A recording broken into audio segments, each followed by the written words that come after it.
जय शिवराय मित्रांनो, आज आहे 15 ऑक्टोबर आणि आपण आजच्या या व्हिडिओमध्ये 16 ऑक्टोबर बद्दलही जाणून घेणार आहोत।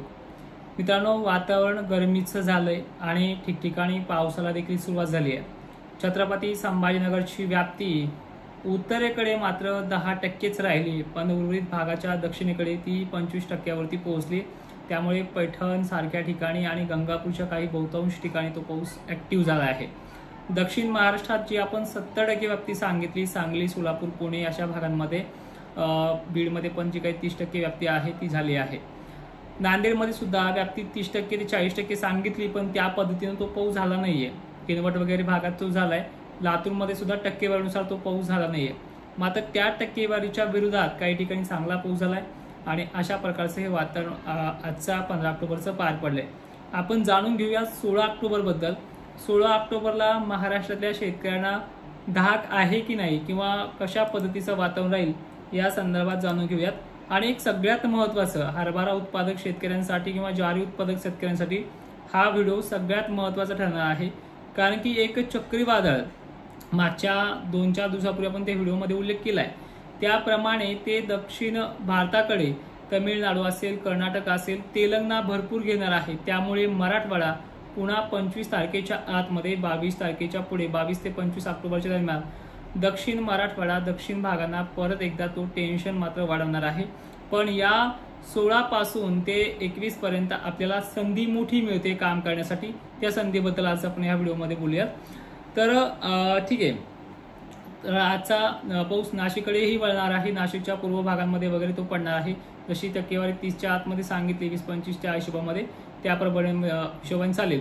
आणि टक्केवारी बऱ्याच जण लोकांना समजत नाही, कमेंटमध्ये थोडं वेगळंच विचारतायत। 20 आणि 25 टक्केवारी म्हणजे 100 पैकी 25 गावांना तो पाऊस होणे। मग गावाची संख्या जर 1000 असेल आपल्या तालुक्यामध्ये, आपल्या जिल्ह्यामध्ये, तर ती 250 लोकांपर्यंत तो गावांपर्यंत पाऊस पडणं ही टक्केवारीचा हिशोब असतो। ठीक आहे, तर उद्याचा जो काही पाऊस असेल, उद्या महाराष्ट्रातल्या पुणे क्षेत्रामध्ये पाऊस ऍक्टिव्ह असणार आहे, पुणे भागात असणार आहे। छत्रपती संभाजीनगरमध्ये सुद्धा उद्याचे दिवस तेवढीच व्याप्ती आहे, 20-25% जी आज झाली आहे काही ठिकाणी। नांदेड पट्ट्यात तुरळक ठिकाणी, लातूर पट्ट्यात तुरळक ठिकाणी नांदेडची आणि लातूरची व्याप्ती थोडी कमी होऊन जाईल। मात्र पुण्याची कडाष्टीची साईड आहे, बारामती साईड आहे, व्याप्तीचा विषय तोच राहील। सांगलीची व्याप्ती थोडी जेमतेम प्रमाणात आजच्यापेक्षा उद्या कमी राहू शकते, पण पाऊस उद्या येणार आहेच। जालना वगैरे भागात तुरळक ठिकाणी स्थानिक वातावरणासारखा राहील। 17 तारखेला पाऊस महाराष्ट्रामध्ये फार असा म्हणावा असा काहीच नाहीये, फक्त संभाजीनगर आणि तुरळक भागामध्ये हलकी सुरू राहतील, कारण की वारे इथे 4 ते 5 वाजेपर्यंत जोराने वाहतील। दुसऱ्या अपोजिट साईडला म्हणजे बंगालच्या उपसागरामध्ये सायक्लोनिक सिस्टीमला वातावरण ह्याच 17 पासून तयार व्हायला सुरुवात होईल आणि त्याचं पूर्णपणे चक्रीय स्थितीमध्ये रूपांतर व्हायला 19 किंवा 20 तारीख बंगालच्या उपसागरामध्ये उमजळून जाईल।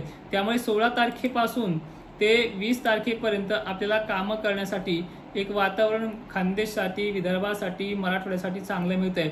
पण याच काळामध्ये जेव्हा सायक्लोनिक सिस्टम 19 तारखेला आपला पूर्णपणे प्रभाव टाकायला सुरुवात होईल, त्याच वेळेस इकडे कोल्हापूर, बेळगाव, पुणे अशा भागांमध्ये, सांगलीसारख्या भागांमध्ये, कोकण किनारपट्टीमध्ये, या ठिकाणी कोल्हापूर, कोकण किनारपट्टी, राधानगरी, रत्नागिरी शहरात अतिवृष्टीचा इशारा 20 तारखेपासून सुरू होतोय।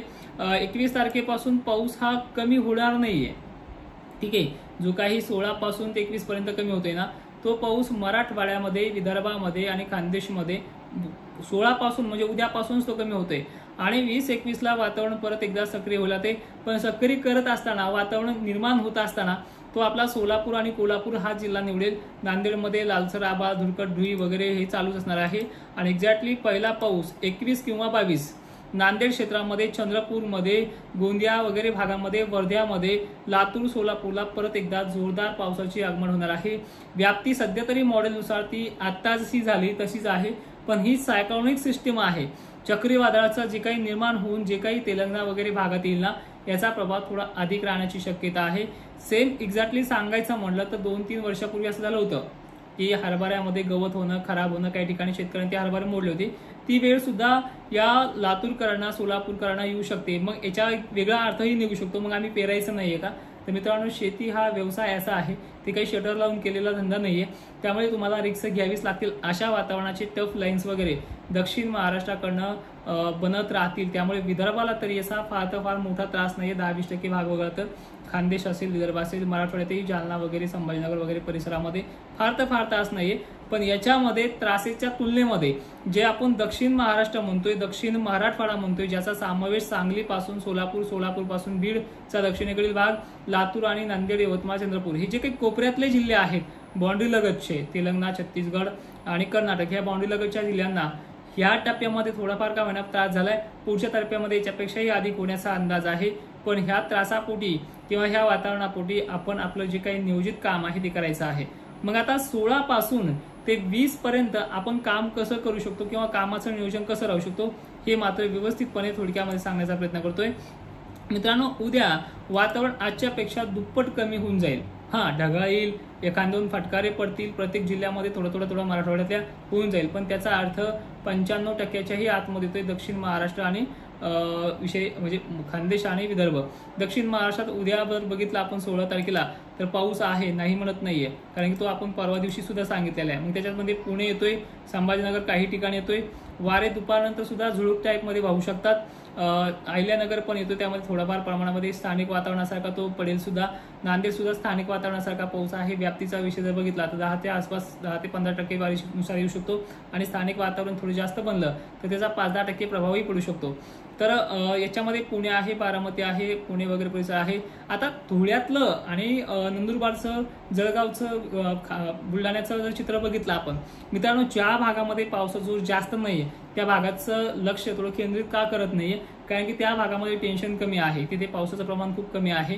त्यामुळे ज्यांना पाऊस जास्त आहे त्यांना नियोजन करण्यासाठी वेळ आपण तो अंदाज देत असतो.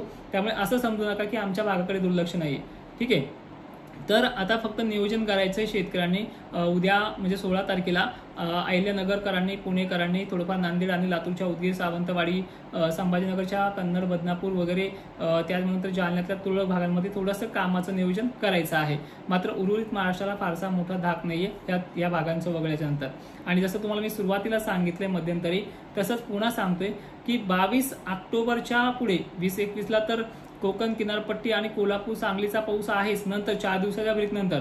पण त्यानंतर सुद्धा 22 आणि 23-24ला परत एकदा महाराष्ट्रामध्ये दक्षिणेकडील साईडला आणि मराठवाड्याच्या मुळावरती उठलेला पाऊस ऍक्टिव्ह होणार आहे. त्यामध्ये संभाव्य शक्यता, जसे मी कर्नाटक पासून ते तेलंगणा, छत्तीसगड बाउंड्री लगत असलेले जे काही भाग आहेत त्यामध्ये चंद्रपूरचा समावेश, दक्षिण वगैरे भाग, यवतमाळचा समावेश, नांदेडचा समावेश, लातूर, परभणीचा थोडाफार समावेश, त्यानंतर बीडचा पण दक्षिणेकडील धाराशिव पट्टा वगैरे, आणि त्यानंतर सांगली, सोलापूर देखील पुन्हा एकदा पाऊस असेल. ज्यांना पाण्याची खूप गरज आहे या भागात सुद्धा त्यांच्यासाठी हा फायदेशीर होऊ शकतो. पण ज्या शेतकऱ्यांना पेरणीला अडथळे ठरतील हा नुकसानकारक देखील असणार आहे.